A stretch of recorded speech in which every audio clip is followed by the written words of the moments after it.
सृष्टि बचपन से ही दिखने में सुंदर नहीं थी, लेकिन अमीर बाप की बेटी सृष्टि पर उसकी माँ जान छिड़कती। मेरी बेटी कितनी प्यारी है, भगवान सबको सृष्टि जैसी बेटी दे। सृष्टि धीरे धीरे बड़ी होती है। एक दिन सृष्टि की सहेली कहती है, तू दिखने में कितनी अजीब सी है, लेकिन मैं जानती हूँ हम सब में सबसे अच्छी शादी तो तेरी ही होगी। तेरे पापा अमीर जो हैं। और बता नहीं सकते यार, दहेज तो हर कोई देता है, ये क्या ज्यादा ले जाएगी अपने पति के लिए? अरे बड़े शहर में कोठी है इसके पापा की। अरे पापा की है ना, कौन सी इसकी है? इसकी होती तब तो कोई भी लड़का इससे शादी कर लेता। अरे पापा की मतलब पापा की है तो मेरी ही है ना? किसने कहा? अब तेरी तो तब होगी ना जब तेरा भाई ना हो। वैसे भी शादी के बाद सारी प्रॉपर्टी भाई के नाम होती है। सृष्टि समझ जाती है कि उसे किसी भी हालत में माँ बाप की सारी प्रॉपर्टी को अपने नाम करना है, लेकिन कैसे?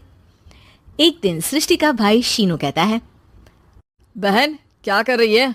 तुझसे एक बात करनी है। अरे हाँ हाँ करना, मैं तो तेरी बहन हूँ। बहन मेरी लाइफ में ना एक लड़की है, बहुत अच्छी है। मैं सोच रहा हूँ माँ और पापा से बात करूँ शादी के लिए।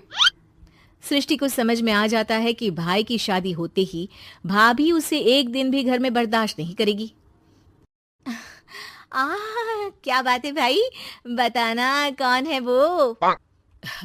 यार वो बहुत अच्छी लड़की है, पढ़ी लिखी है, मेरे साथ जॉब भी करती है। बस एक प्रॉब्लम है। हाँ प्रॉब्लम? क्या प्रॉब्लम है भाई? यार वो शादीशुदा है, लेकिन उसके पति ने उसे सिर्फ इसलिए छोड़ दिया क्योंकि उसके माँ बाप दहेज नहीं दे पाए। सृष्टि ये सुनकर न जाने क्यों खुश हो जाती है। अरे भाई तो क्या हुआ, लड़की तुझे तो पसंद है ना? शीनू को लगता है कि बहन उसे समझ रही है।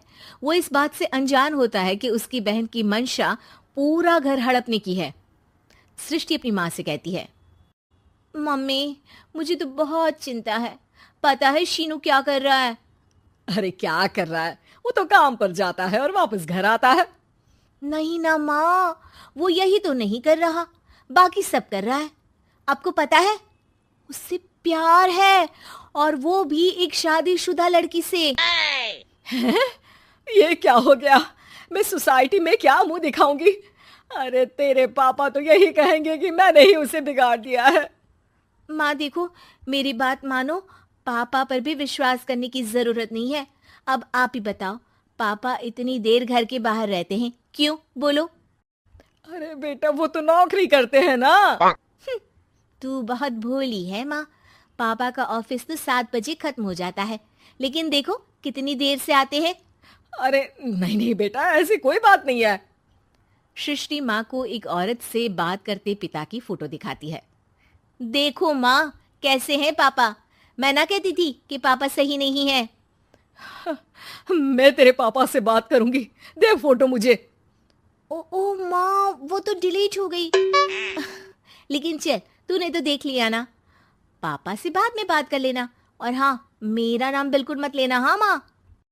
अब क्या था, सृष्टि के माँ और पिता के बीच झगड़ा होना शुरू हो जाता है।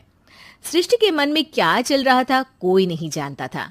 एक दिन, माँ सृष्टि के लिए एक लड़का देखा है, वो लोग शाम को उसे देखने आने वाले हैं।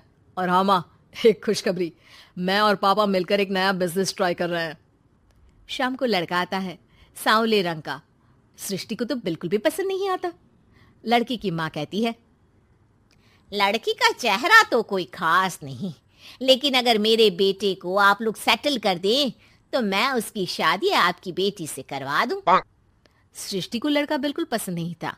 उसे भाई पर गुस्सा आ जाता है। लड़के वालों के जाने के बाद कहती है, माँ देखा शीनू मेरे लिए कैसा लड़का लेकर आया, न दिखाने लायक न सुनने लायक, सेटल भी नहीं, वो भी हम करे। अरे माँ मैं जानती हूँ ये मेरी शादी किसी भी घर में क्यों करवाना चाहता है। अरे कैसी बात कर रही है बहन?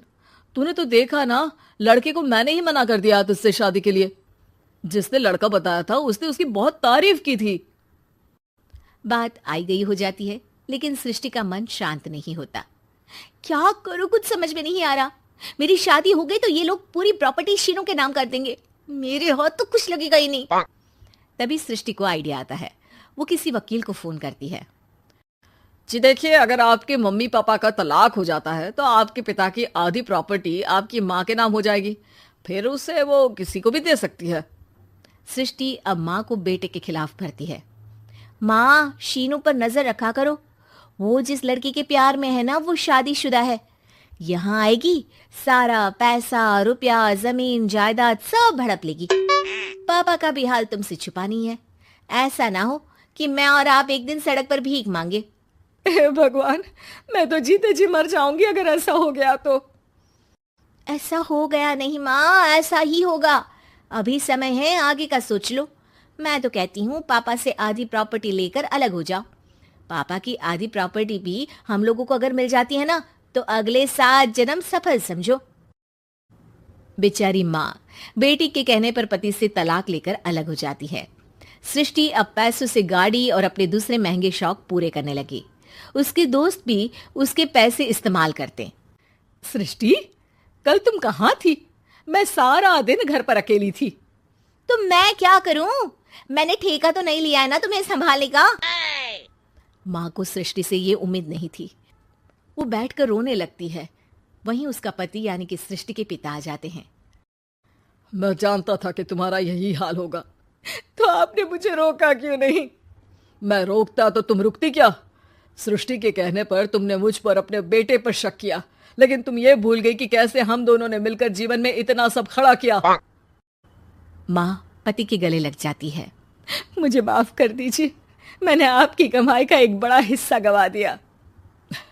कोई बात नहीं, तुम साथ हो तो मैं ऐसी 7 प्रॉपर्टी खड़ी कर दूंगा। तभी वहां सृष्टि आ जाती है रोते हुए। माँ, मयंक ने मुझे छोड़ दिया। वो बोल रहा था जब तक मेरे पास पैसे थे तब तक ही वो मेरे साथ था। पापा, माँ, मुझे माफ कर दीजिए।